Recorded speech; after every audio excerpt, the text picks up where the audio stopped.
I know I said I wasn't gonna do it, but look, this Raw was bad, but it has some stuff I just can't skip over. I gotta speak on it. Um,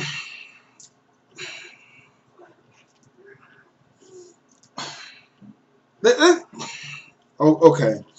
So I can't believe they put this on TV every week, like every every week.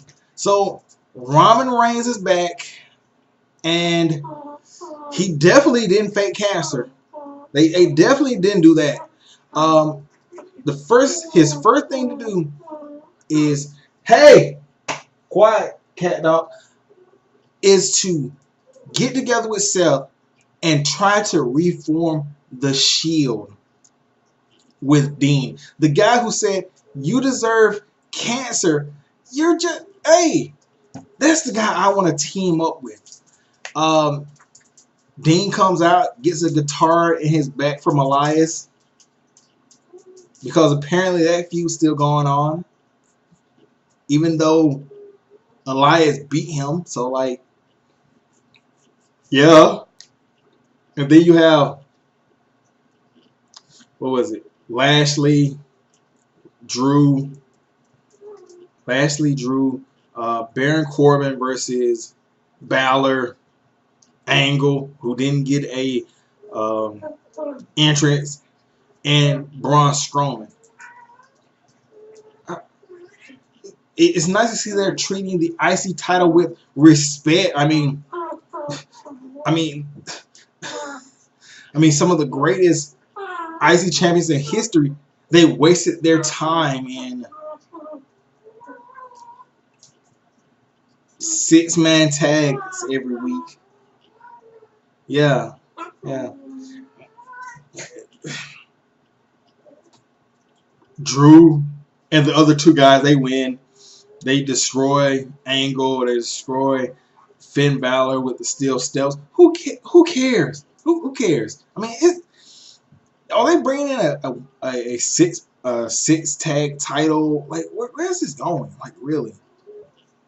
All right, moving past that. All right. Oh yeah. You get the guys from Heavy Machinery. Like, the lady calls them over and they're like, some people don't like you. And then they show a clip, and Victor from the Ascension, all of a sudden he's a comedian. He's a half painted face comedian. The laughs. And then Zack Ryder and Kurt Hawkins, they're talking about how, it was like so stupid. And then the cherry on the cake, this is like, they hurt my feelings. My feelings. Your feelings are hurt. Is that a storyline? People hurt people's feelings, and now you have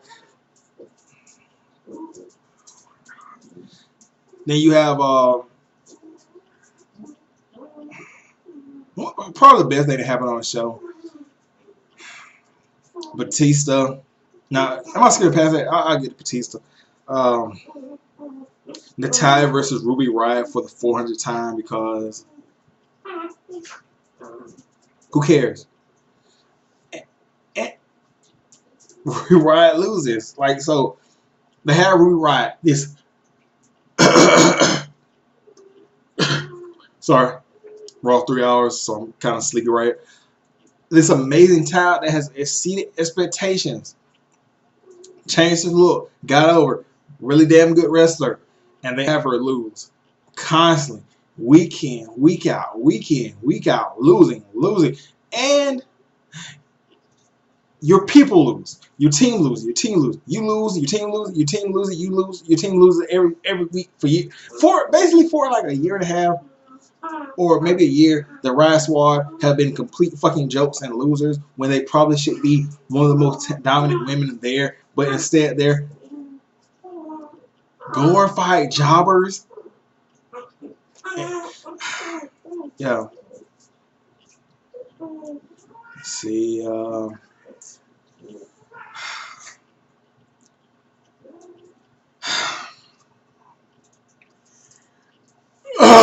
Instead of Saturday Night Live shit, they got Michael Che and the other guy from Saturday Night Live, and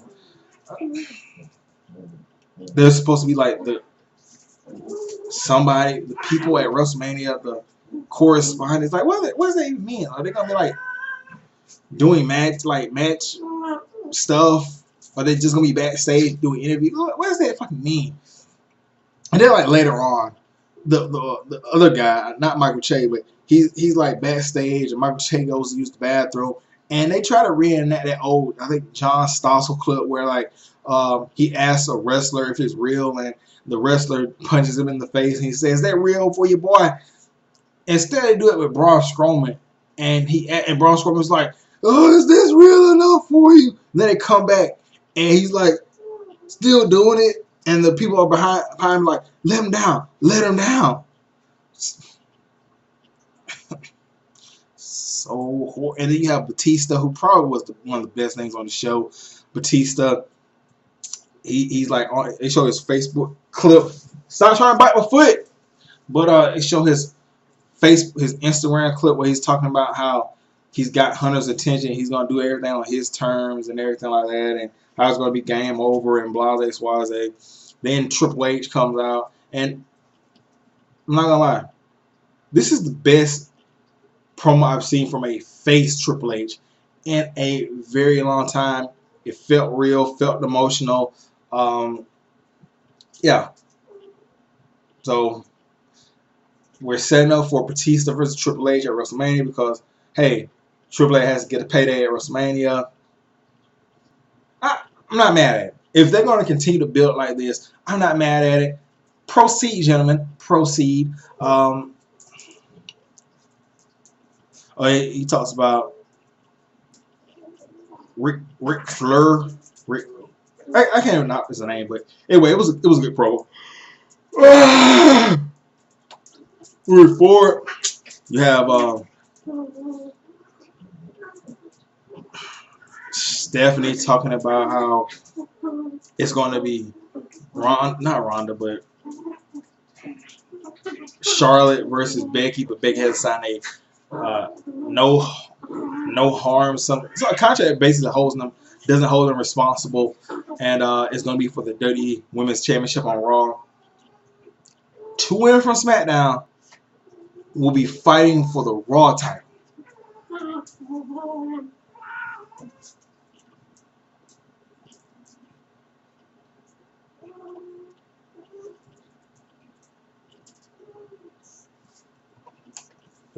Anyway, then you have Heavy Machinery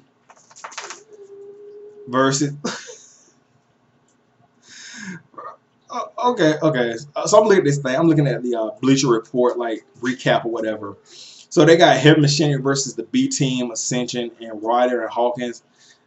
Either I miss Axel and Dallas like being in the ring because like I literally turned for like 1 second because of commercials. I came back and the match going on between the Ascension and Heavy Machinery like it was the match had just fucking started. The guys were just taking off their fucking jackets. Really? Then you have like after they beat the Ascension. This is the saddest part.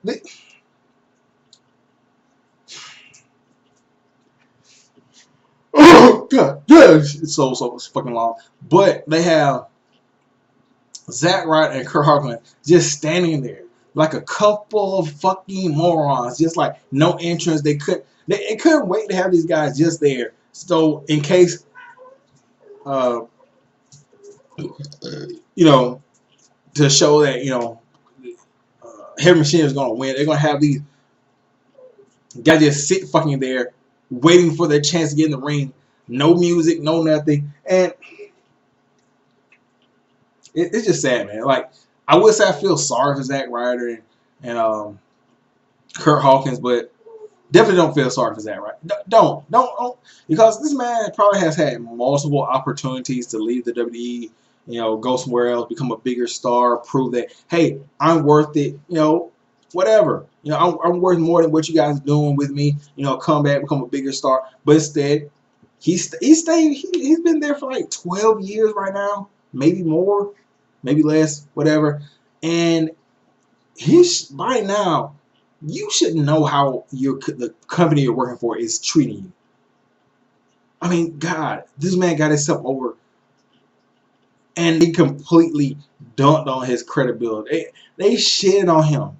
So he's there for the money, which, hey, not mad at you, but you seem to be doing a lot of crying on Twitter and other social media platforms about your spot in the company, but you're not really doing anything about it. So, yeah.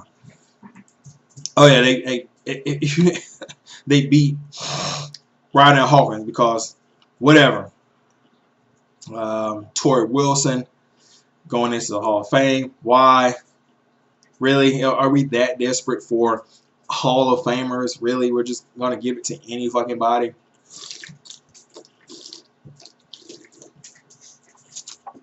Torrey Wilson, 0 championship.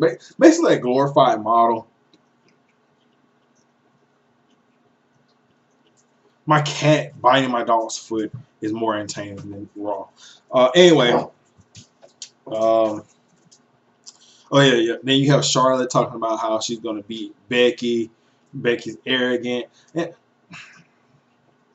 Okay, Charlotte's breast. That's probably the best thing about that promo. I mean, not bad, but like Charlotte Flair has gotten out of hand with like ever since she got those breast augmentations, she's just like having any excuse to show the bitches off. And I'm not mad, but it's getting a little bit ridiculous now.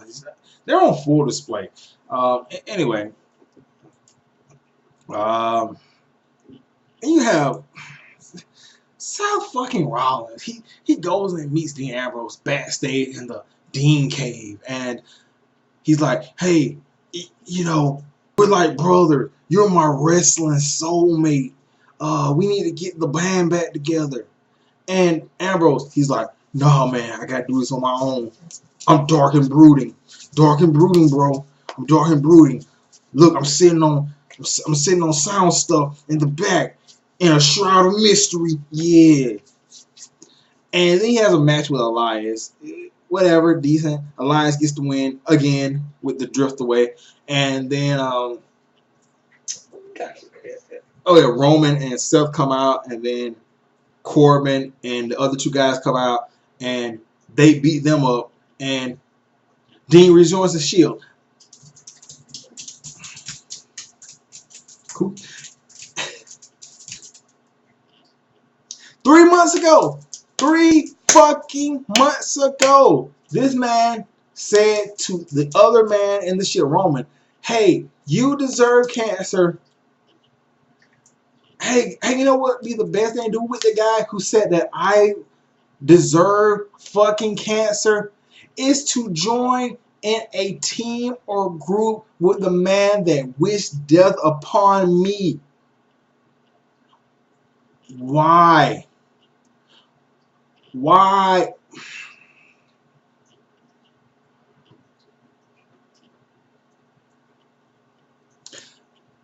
But again, Roman Reigns did not fake cancer. I mean, I know when I come back from cancer, and the guy who said, "Man, you deserve cancer, old bitch ass motherfucker. Hope you die from cancer." The first thing on my mind is to join in a team with that guy.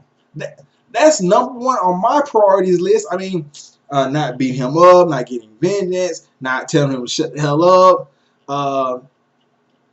No, it's joining into a faction with the man that wished death upon me.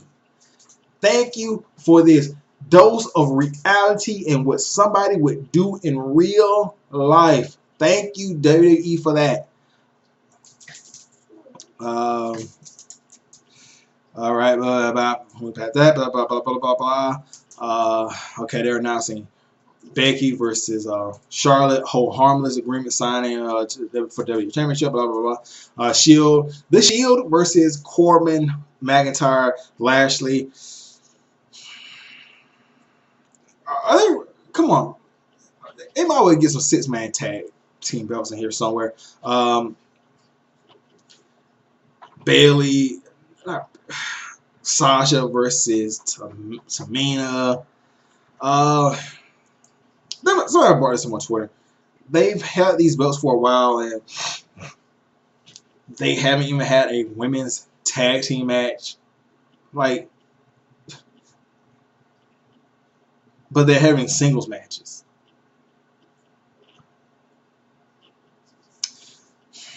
And the belts are supposed to be defended all across, like, SmackDown, NXT, NXT UK, Raw. So Sasha and Bayley, they're supposed to be bouncing from, everywhere. But yet, they haven't even defended or had a match as tag team champions. Hopefully we get, I would think that maybe at WrestleMania weekend at NXT, we get Bayley and Sasha versus the Sky Pirates, Kairi Sane, and Io Shirai. I mean, come on. Or the Iconics, or some. I mean, man, they really aren't taking these women's tag team belts too seriously, are they? Anyway. Oh yeah. Tamina beat Sasha with a scratch and a super kick. Then you have Revival. I wouldn't even say beating Ricochet and Black, but like Rude and Gable come out. They beat up the Ascension. They beat up the Revival, and then they get into a fight with Ricochet and Black. So are you turning Chad Gable heel with Rude? Like, he's just getting dragged along to heel them. Okay, I'll take it. Then you have the main event, or the last part. Becky signs the Hold Harmless agreement, and from the back, here comes Ronda Rousey. She was just salivating on, the contract signing. I guess she was lurking in the background. Maybe, I don't know. But anyway, beforehand, Stephanie announces that the match just won't be to face Ronda Rousey at Fastlane, at WrestleMania. Sorry about that. It will be for the vacated WWE Women's Championship. Ronda comes out and says, "Give me my fucking title." Stephanie gives her the title back. Okay. Anyway, and then Ronda, she's like, "I'm tired of you motherfucking fans. I'm tired of this, tired of that, blah, blah, blah, bust my ass, blah, blah, blah, blah, blah, blah." Damn, look at the cliches. Look at the cliches, bro. I work harder. No more Mrs. Nice Guy. And then she, like, I thought when I watched it, I was like, damn, she just Spartan kicked Stephanie. Now, that was kind of cool, but then you look back on camera, she kicked the shit out of Charlotte and beats up Becky, puts in the armbar multiple times. Charlotte just looking, pretty much, seeing how softened Becky is, because Stephanie, after giving the title back to Ronda, says that if Becky loses, she'll be out of the match completely. But if she wins, she'll be added to the match at WrestleMania. And well, we saw Rousey turned heel, and that was that.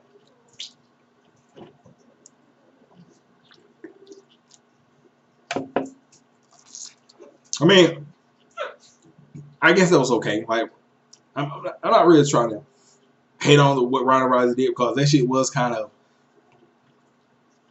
a shot in the arm. Like, it stood out. So I applaud that. But overall, the show was just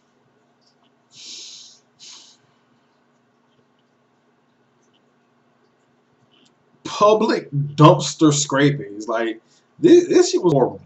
This shit was horrible. Look, Impact.